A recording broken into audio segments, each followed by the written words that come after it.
Hey guys, welcome back to the JPM Performance channel. It is once again time for our shop tour of the week.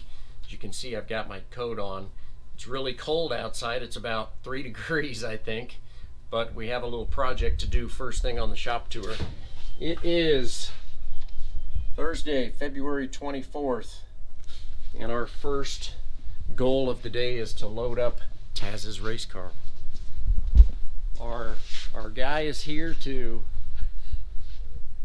pick the car up, and you're taking it over the mountains, right? Yeah, if I don't freeze it at first. It is cold. All right, I'm gonna get it running, and I'll be right out. All right, sounds good.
Straighten out a little bit, you're kind of crooked.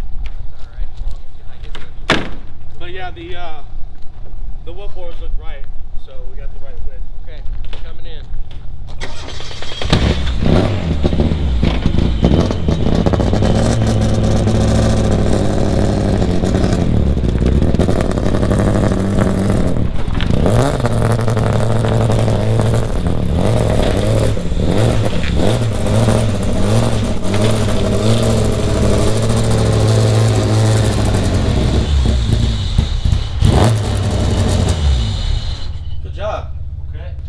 Alright guys, got Taz's car all loaded safely, headed across the Rocky Mountains to Dublin, California. I suppose the guy will probably be there maybe tomorrow afternoon, probably not till Friday, but either way, she's gone. Alright, let's get into the shop tour. So last week we were talking about the drive shafts for the GT1 cars and how we lost the boot on this old joint. So got a new boot. As you can see, everything's in good shape. So what I did here is I took a little straw from a brake clean can, just like this one right here. You look up here. I cut this straw off, and the theory here is that the joint gets hot, the grease gets hot, and it literally expands and explodes the boot. This should vent the gases and help that issue. It's what we're going to try anyway. I actually did have this issue on the BMW axles 2 years ago, actually at the runoffs. When I got back from the runoffs, they had blown out a lot of grease, and then we vented them, and it's never been a problem since. So we're going to try that. We've got a new joint, and we are ready to go with this one. So let's keep moving. Jake Anton's car showed up for transmission change and a little alignment, you know, basically just some season prep. But one thing that I did find, and something to take note of when you are changing your transmission or pulling your power plant frame, these power plant frames have a tendency to break. You can see this one is broken through this bolt and almost up to here. So if this would have cracked and completely broken off, all of a sudden our only pivot point on the differential is just this one ear. So Obviously, these are not hard to come by. I actually had a good used one up on the mezzanine. So this one's going to go to the scrapyard, but just something to think about. So actually rolling along pretty good with his car, just about done. And really, really nice car that we built. Oh, it's been 2 or 3 years ago now that I built this car with the cage, and we kind of transferred everything over from his NA, put it in this NB for STL, but it still has the 1.6 engine in it, so it's kind of a neat conversion. So looking good here. Actually have Michael Chameleon's engine boxed up. We'll be heading to Georgia this afternoon, and he will be running his car with the new motor at Road Atlanta in 2 weeks. That's only 2 weeks away, so it's out of here. Actually got Mason Workman's engine gone because he's got to come back in dyno here in a couple weeks, and then he's going to make VIR, which isn't until April, but we got to keep things rocking and rolling. You guys saw a couple weeks ago we were mocking up Bill Lampkin's fenders. Ta-da! Beautiful paint job by Dwight Kirkwood on the fenders to match the striping. The other thing that we do on the inside of fiberglass fenders is I like to put in this bed liner, which really does a good job preventing rock chips. Because you get out on the racetrack, you don't think of rocks being on the racetrack, but believe me, these sticky tires, when you come into the pits, when you come into the hot pits or your paddock spot, cars pick up rocks. Next thing you know, they're on the track. And next thing you know, they're coming up into the fiberglass and cracking your fiberglass. So just a little tip of the day on how you can prevent some of that. We might as well talk about the BMW since we're standing here.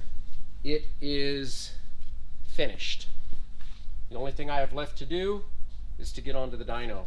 Differentials changed for Hallett. Everything's been prepped. The exhaust is back on. All it needs is a little dyno tune, clean up, and we're ready. And it is still February, and Hallett is not until April. And what did I do all winter? 15 minutes a day, and the car is done 2 months ahead of time. So not done because I still need to dyno it, but pretty close. So looking good, looking really good. I'm happy about that. Always like to be ahead of time.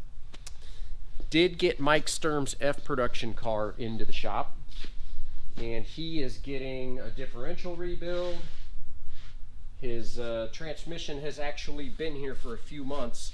This is a Quaife close ratio transmission, and it took, I don't know, 6 months to get parts, and so I had the transmission for a long time, and now his car's here. I'm going to get it installed, do a little freshen up on the dyno, get the differential rebuilt, and he's going to be the first recipient of the new Willwood brakes, which should be here any day, so look for that next week.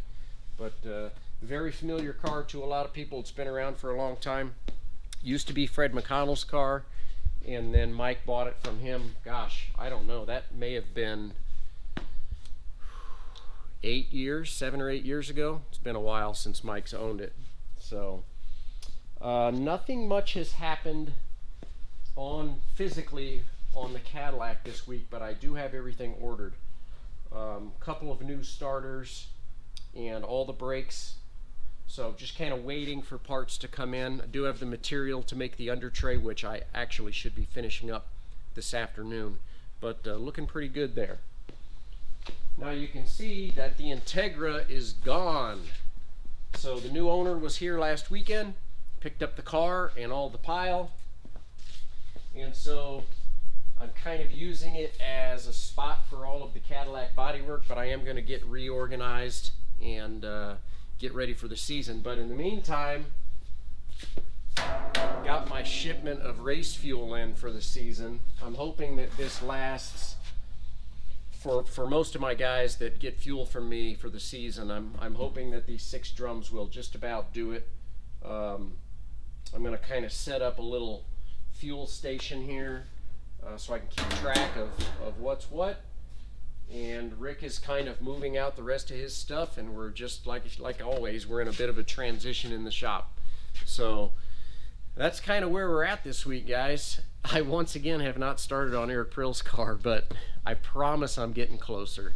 I've just got a bunch of fires to get rolling out, and since he's not running till April, I know I say this every week, I'm not trying to procrastinate, but I just have too many guys that are going racing here in like 2 weeks that need their stuff, and so I've been focusing on that. But we'll get there, and that'll be a fun little project to watch.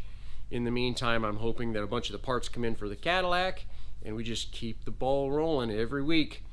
It is really, really cold outside here in Topeka, but next week it looks like we might be in the 60s, and guess what? We're almost to March. So generally around here when we get into March, you can look at the 10 or 15 day forecast, and if you start seeing some consistent 50s, you know we're getting close. So hope you guys have had a great week. We're going to keep after it here as always. Thanks for watching. Take care.